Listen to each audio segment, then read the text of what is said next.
BNP মহাসচিব মির্জা ফখরুল ইসলাম আলমগীর নেতাকর্মীদের নির্বাচন প্রস্তুতির আহ্বান জানিয়েছেন।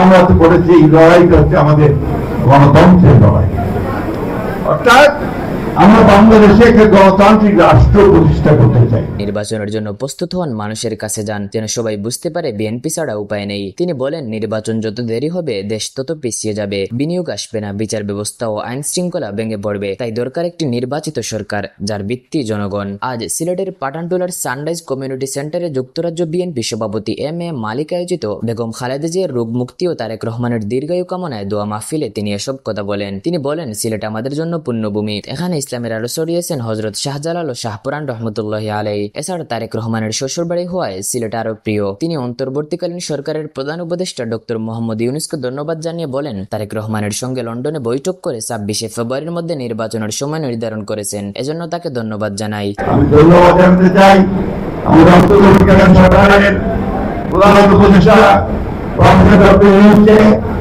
তিনি আমাদের নেতা তারেক রহমানের সঙ্গে লন্ডনে কথা বলে ২৬শে ফেব্রুয়ারি মাসের মাঝামাঝি সময়ে নির্বাচনের একটা সময় ঠিক করেছেন, তাই না?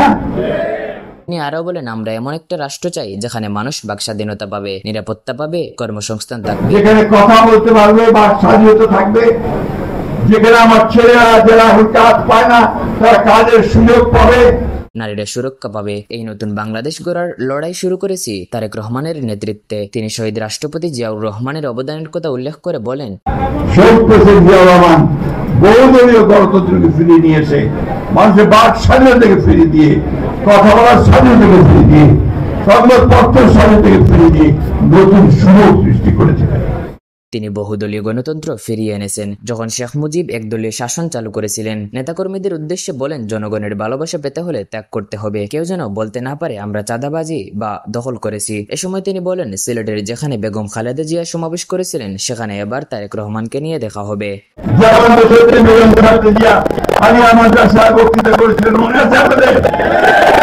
সেইভাবে আমরা তারেক রহমান সাহেবকে নিয়ে সেইখানে